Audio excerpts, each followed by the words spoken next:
Pushkin. All right. Okay, so getting in, it's really, really low. Yeah. So what you want to do is actually... A friend of mine owns a Tesla Roadster, black, like the Batmobile. You can then kind of slide in. Okay. Whoa. Slide in. Welcome to X-Man, the Elon Musk origin story, a special report on the relationship between science fiction and the worldview of Elon Musk. I'm Jill Lepore. Okay, so that was the ignition. Yeah. All right, you want to go? Yeah, I do. All right. Let's go. After Elon Musk made a fortune with PayPal and launched SpaceX, but long before he bought Twitter, when he was famous but not half as geopolitically influential as he is now, he was known for Tesla. So I decided to go for a ride. Wow! Oh my God!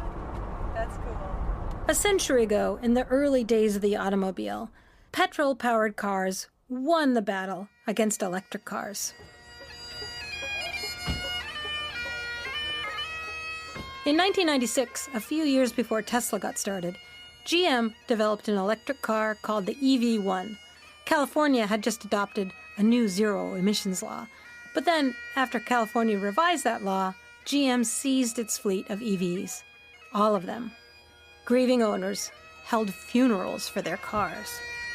Some might say that to be here gathered today to mourn the loss of a car would be going too far. We are here to say goodbye to more than a car. It is difficult to know what to say at a time like this. I consulted my rabbi's manual and there was absolutely nothing in it for the burial of a car. So when Tesla came out with the Roadster, these people who'd held those funerals, these people went nuts. The Roadster was sleek and fast. It had a range of something like 200 miles. True, it cost about $100,000. But that was supposedly part of the plan. Make electric cars sexy, sell a bunch to very rich people, and use that money to build a more affordable car. Hollywood A-listers signed up, as Musk told NPR. George Clooney, there's the founders of Google, Larry and Sergey. What's his name? Flea. Oh, yeah. Okay. Flea from the Red Hot Chili Peppers bought a car. Tesla, when it launched that first car, Tesla was a great story, something genuinely new. And not some ethereal thing like Facebook. A physical thing, an engineering marvel. But Musk was a better story.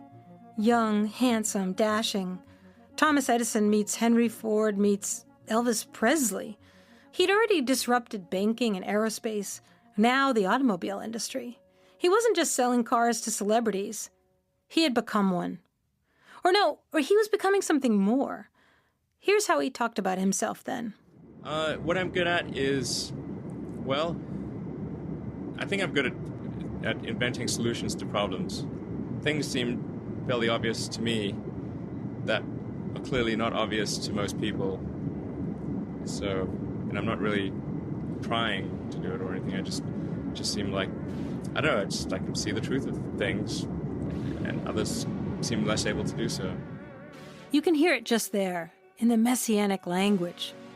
When I started this series, I talked about Musk as Batman. But long before that, in his Tesla heyday, Musk had begun to think of himself as Tony Stark. This episode, Elon Musk as Iron Man. He's the real-life Tony Stark, this guy. Please welcome Elon Musk! The Silicon Valley entrepreneur as superhero is an interesting historical turn. One more way in which Musk's brand of capitalism is tied to science fiction. But this episode, I want to begin by taking a look at Iron Man's origins with the U.S. military during the Cold War. Who or what is the most breathtaking, most sensational superhero of all? Iron Man. Marvel Comics introduced Iron Man in 1963 during the Vietnam War. Rich, handsome, known as a glamorous playboy, constantly in the company of beautiful, adoring women. Look, there's Tony Stark. He's the dreamiest thing this side of Rock Hudson. Yes, Anthony Stark is both a sophisticate and a scientist, a millionaire bachelor, much at home in a laboratory as in high society. Stark travels to Vietnam to test some new tech. In the jungle, he trips and sets off an explosive and wakes up in captivity to a communist. Aided by a fellow captive, an elderly physicist, he sets to work building a device to save his life. I've done extensive work with transistors. I can design them in any size to perform any function. In the world of Iron Man, you take technology on faith. It works! But this man, who seems so fortunate, who's envied by millions, is soon destined to become the most tragic figure on Earth. Stan Lee, who created the character, said later that comic book readers hated the Vietnam War, so he created a superhero who was a military contractor on a kind of a dare. So I said, I'm going to come up with a character who represents everything everybody hates, and I'm going to shove it down their throats. But earlier, he'd told a different story.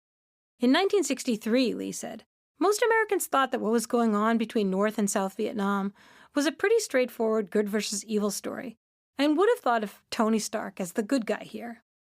Still, Tony Stark was a tragic figure, invincible, but trapped in a machine of his own making.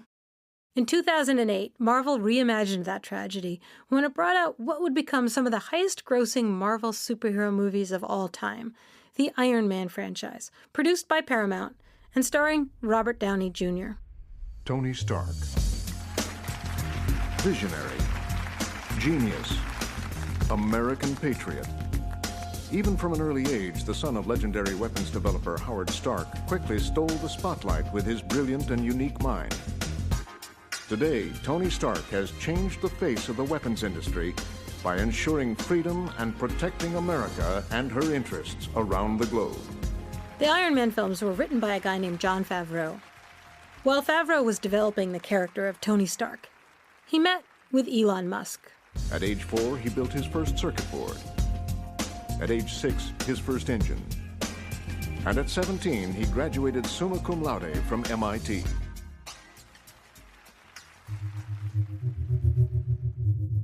Musk received delivery of the very first Tesla Roadster in February 2008. Jon Favreau bought a Tesla too. The first Iron Man movie hit theaters 3 months later. Iron Man and the Tesla rollout, it was like a double feature. Boy Wonder grows up to save the world by building new machines and revels in his own celebrity.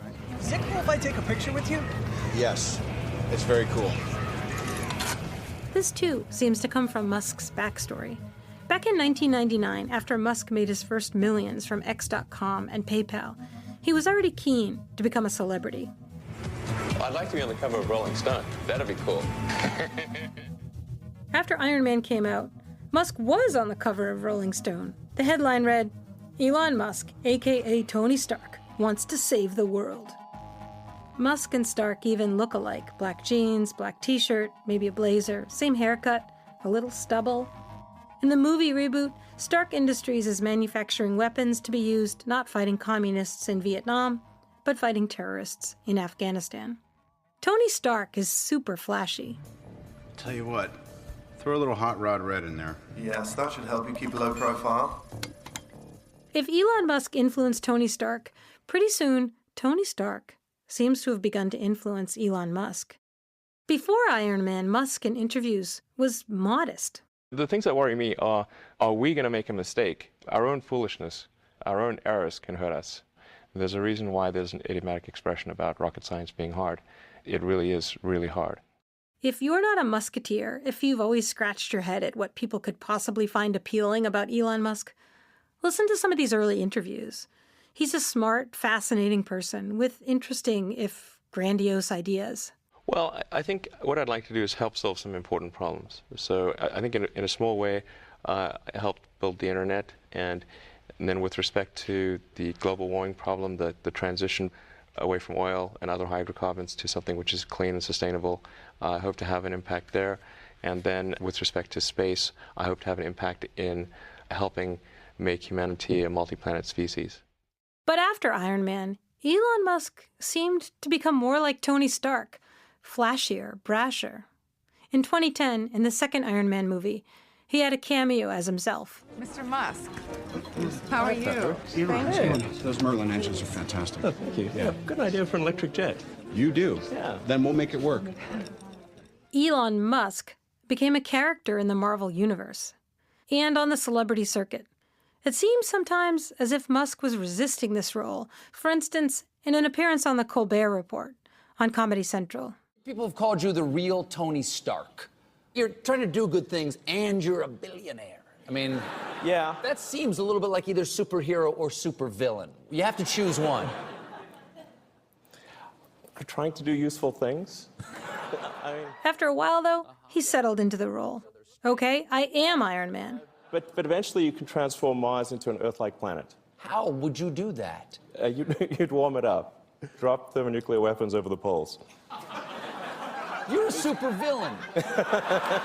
Yeah. Still, I think there's another way to look at this transformation. Maybe Elon Musk becoming Tony Stark had been Tesla's plan all along.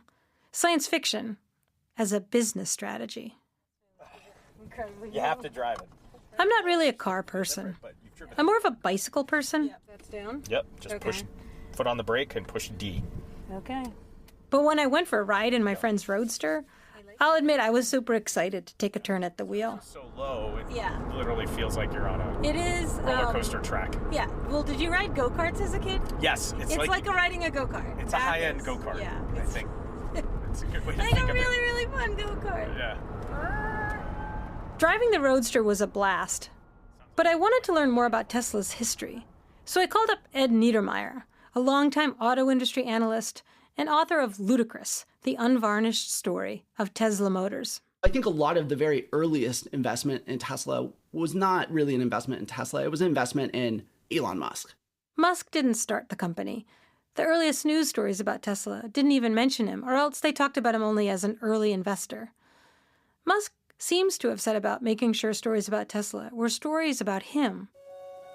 In 2006, on the Tesla website, he posted the secret Tesla Motors master plan, a clever manifesto that explained the company's strategy. Build sports car. Use that money to build an affordable car. Use that money to build an even more affordable car. While doing above, also provide zero-emissions electric power generation options. But it was also a very canny bit of self-puffery. Call it the secret Elon Musk master plan. He introduced himself this way. My day job is running a space transportation company called SpaceX, but on the side I am the chairman of Tesla Motors. And in 2008, when both Tesla and Iron Man made their debuts, Musk left the conventional mold of the Silicon Valley entrepreneur behind. He moved to Los Angeles, which is also where Tony Stark lives. In 2009, one of the guys who started Tesla sued Musk for, among other things, slander and libel. He said that Musk set out to rewrite history by claiming he'd founded or created the company. The suit was later settled out of court in a resolution that acknowledged 5 co-founders of Tesla, including Musk. Meanwhile, though, Musk's PR stunts generated just the buzz the company needed. A big part of Silicon Valley is not just making money. Another big part of it is the idea of changing the world and making things cool. The reality is that the reason Tesla is here today is because Elon Musk is a remarkable storyteller. In some ways, what Musk was doing, a man becoming a brand, is an old game. Colonel Sanders is Kentucky Fried Chicken. And then there's this guy. Trump steaks are the world's greatest steaks, and I mean that in every sense of the word. But Musk did something different. Musk, as Tesla, was irreverent, and he was witty, ironic, whip-smart. The cheekiness of Musk's online persona was new then, even if this voice has since become ubiquitous online. Tesco's sassy Twitter personality, say. Musk was sassy and messianic all at once. Not the greatest steak in the world, but the steak that will save the world. Niedermeyer has gotten a lot of harassment for writing about Tesla. I've been labeled by the fans and the company itself as a hater, or, someone with potentially nefarious motivations for writing about Tesla the way that I do. The reality is I wanted the book to capture what I saw as the complexity underneath this very polarized discourse about it online. And I think that, a lot of that polarization has been a conscious strategy. It's absolutely not a coincidence that this very polarized culture has sprouted up around Tesla, and that the fan culture, people call it a cult. I think that Musk knows that if you can force people to either love him and trust everything he says implicitly, or hate him and think he's a con man, more people will break his way. And so polarization is a strategic advantage to him. Long before Musk bought Twitter, he seemed to be tweeting all the time, getting into spats, cultivating a following, Iron Manning. His millions of followers began to gang up on his critics, especially women. Why did he need fans? Why did he need to be so online? Ed Niedermeyer has a theory. Musk's fans need him to promise the impossible, and Musk needs them to give him adulation, even if he doesn't actually deliver on the impossible. He needs them to tend and nurture and grow, again, what I think ultimately is the most important thing about Tesla, which is the narrative and the image. For Niedermeyer, this relationship is a consequence of the sort of speculative capitalism that involves more speculation than capital. It's a natural outgrowth of the venture capital culture of betting on the jockey and not the horse.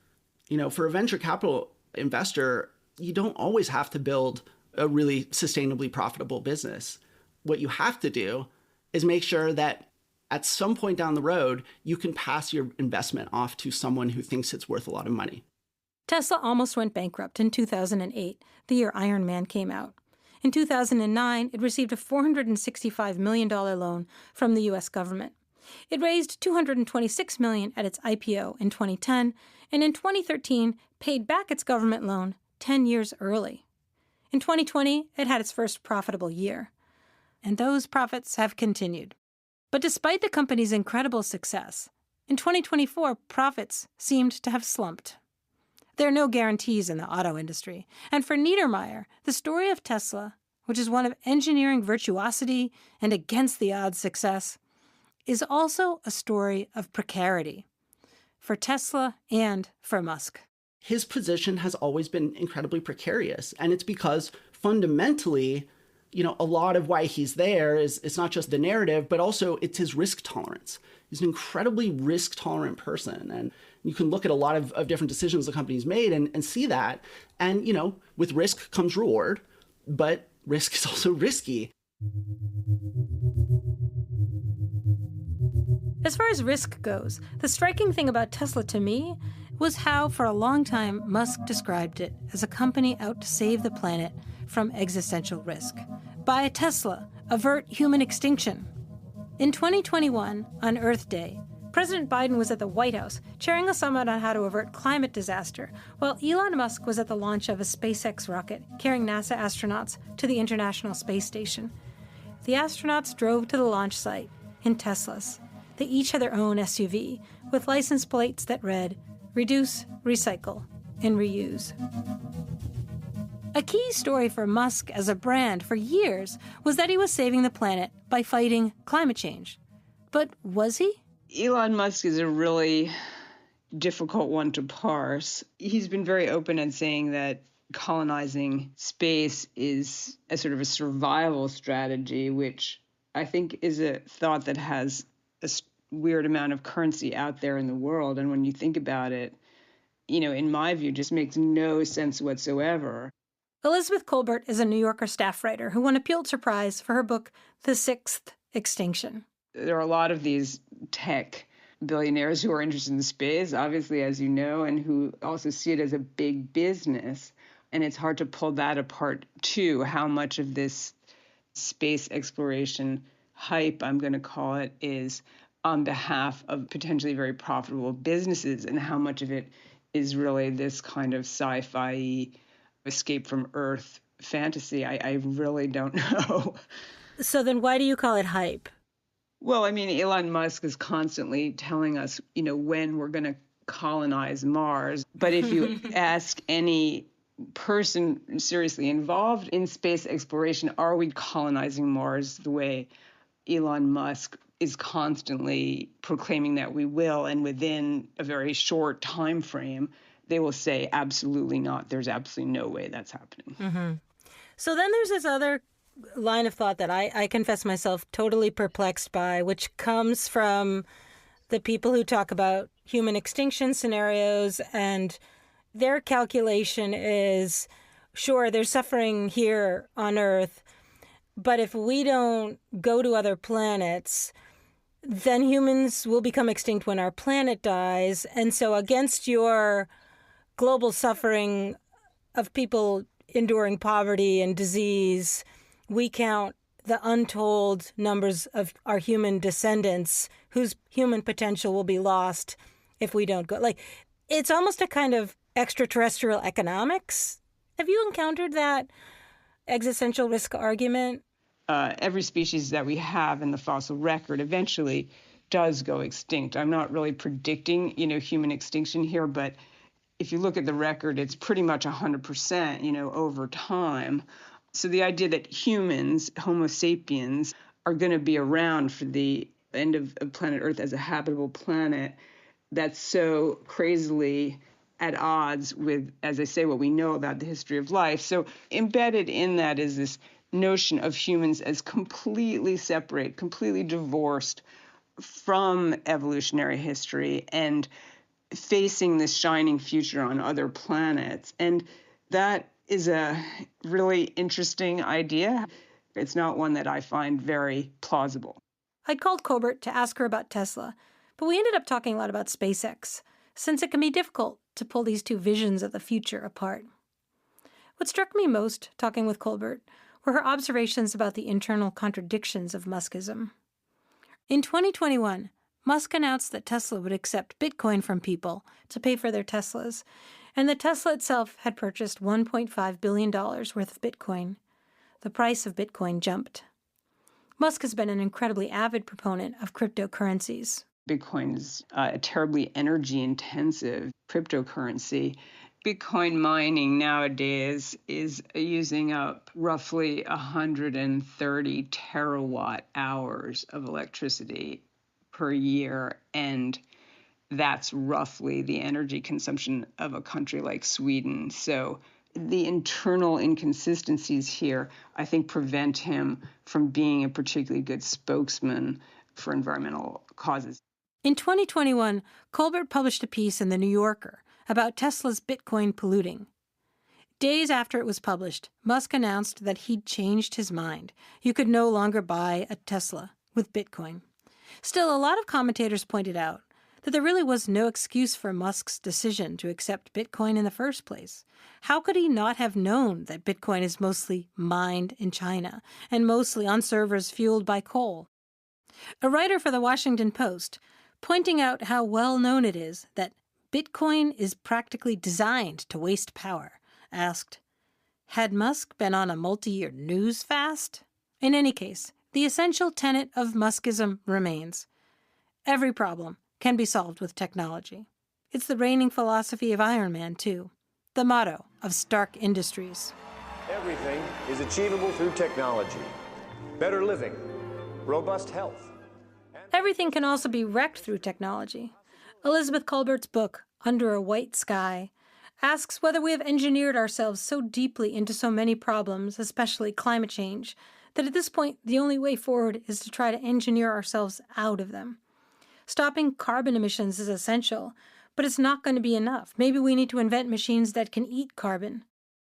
Environmentalism used to be largely anti-tech, but it's not anymore, because maybe there's no longer a choice. I don't think there is really a sort of anti-tech environmentalism these days, but there are different strains, and Elon Musk is the avatar of the strain that says, well, humans can just do anything that we put our minds to. We can colonize Mars. We can, suck CO2 out of the atmosphere. There's no geophysical limits here that we can't overcome. Unfortunately, I think that's just not true. We approached Tesla for a response to several points raised in the series, but at the time of this recording, we hadn't received a reply. I loved driving the Tesla Roadster, but as I say, I'm more of a bicycle person. So was H.G. Wells, who once wrote, "Cycle tracks will abound in utopia." Alas, utopia is never coming. I'll settle for sustainability. And sustainability will require more than just switching out every petrol-powered car for an electric car. There'll need to be fewer cars, and more bicycles, pedestrians, and public transit, and more renewable energy. But Tesla is pioneering that too. Beyond producing electric cars and making them thrilling, Tesla has done a whole lot for renewable energy, especially with its battery technology. After all, the last part of the company's secret master plan had always been provide zero-emission electric power generation options. In 2017, after a statewide power outage in South Australia, Tesla won a bid to design a battery system for the state and promised to install it in 100 days, as Musk explained at a press conference. This is going to be the largest battery installation in the world by a significant margin. We actually insisted in doing the contract that we be held to the 100 days or it's free. This system will be 3 times more powerful than any system on Earth. This is not like a minor foray into the frontier. This is like, going 3 times further than anyone's gone before. Tesla delivered in 63 days. The system's still working fantastically well. For South Australians, energy is cheaper and more reliable. Somehow, this sort of thing never gets the Iron Man treatment. It's not sexy, it didn't involve Hollywood or celebrities, it didn't turn on Reddit, it didn't end in a Twitter feud, it wasn't even a science fiction fantasy, and it did not save the planet. It was a smart, renewable energy partnership that went well. There was really this opportunity to make a significant statement about renewable energy to the world, to show that you can really do a heavy-duty, large-scale, utility-level battery system, and that South Australia was up for the challenge. A public-minded infrastructure project. It might well be the most significant thing Tesla has ever done.